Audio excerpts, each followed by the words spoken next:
राम राम जी। हमारे बीच में हमारे मंच पे उपस्थित सभी हमारे बहुत ही आदरणीय नेतागण,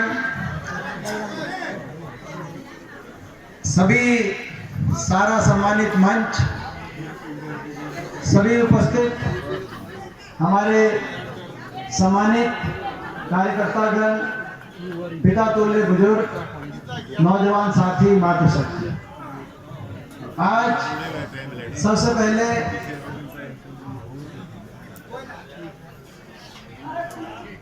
मैं आप सबका बहुत धन्यवाद करना चाहता हूँ, आप सबको बहुत बधाई देना चाहता हूँ कि आज इस अवसर पे जब कलानौर हल्के की जो बूथ कमेटी के जो सदस्य, उनकी यहाँ पर हम सब मीटिंग का एक फैसला हुआ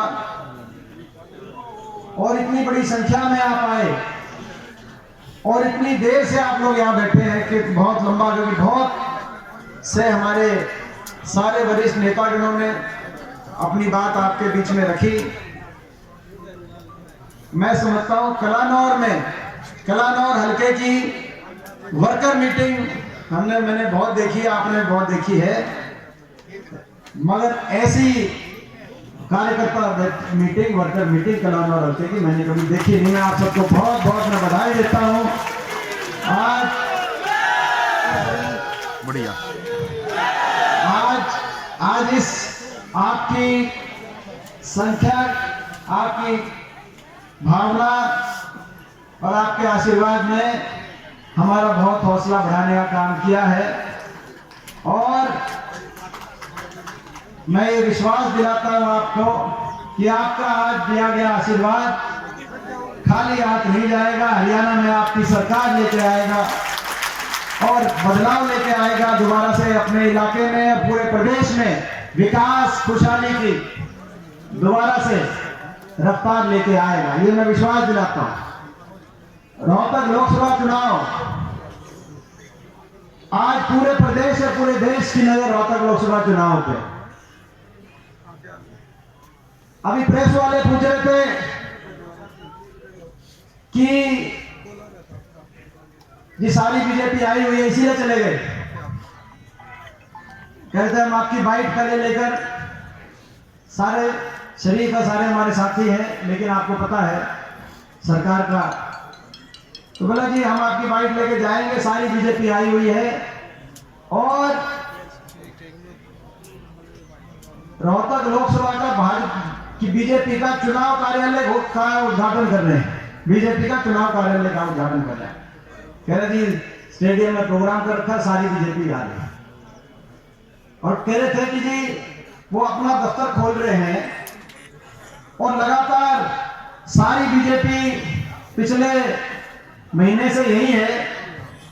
मुख्यमंत्री जी भी, इनके सारे तमाम मंत्रिमंडल, इनके जो प्रभारी, प्रदेश के प्रभारी हैं वैसे, मगर ऐसा लगता है रोहतक के प्रभारी हो गए हैं।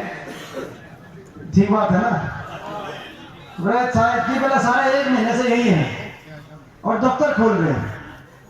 मैंने उनको कहा कि वो कहते हैं कि जी आपसे इतनी क्यों, आपको ये इतना निशाने पे ले रहे हैं, और हाँ भाई कोई बात नहीं, खोलने दो दफ्तर, प्रजातंत्र में ये अच्छी बात है, सबको अधिकार है अपना दफ्तर खोलने का, लेकिन ये दफ्तर जो खोल रहे हैं चुनाव कार्यालय का, अभी तो सरकार चल रही है, इनकी आचार संहिता लागू नहीं हुई। अच्छा होता कि ये 10 साल में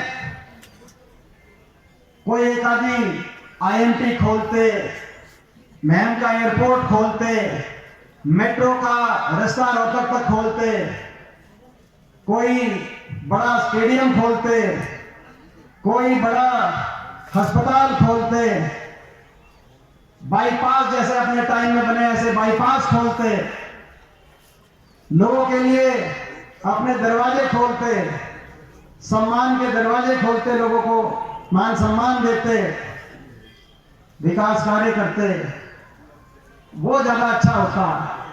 10 साल तक तो कुछ करा नहीं उन्होंने। हमारे इलाके को विकास की पटरी से उतार दिया।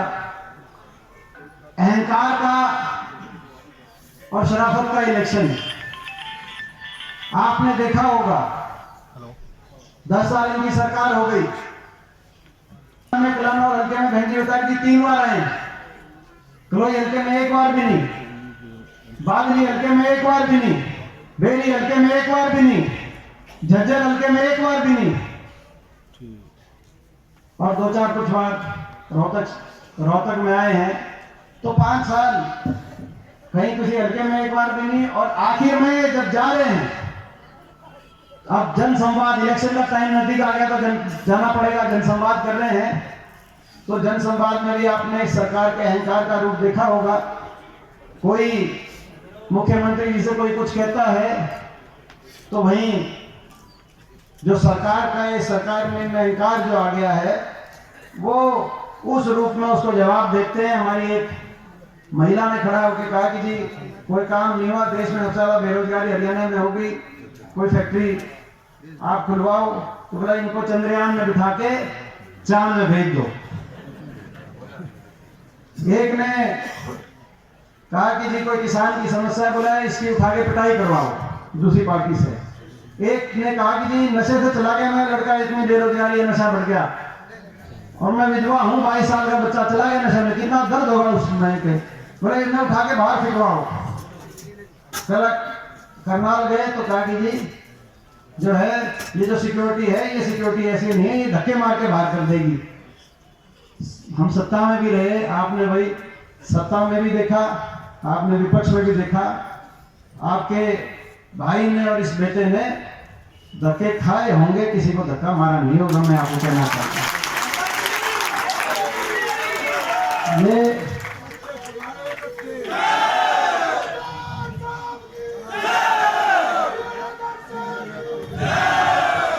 ये न्याय की भी लड़ाई है, अहंकार और शराफत की भी लड़ाई है।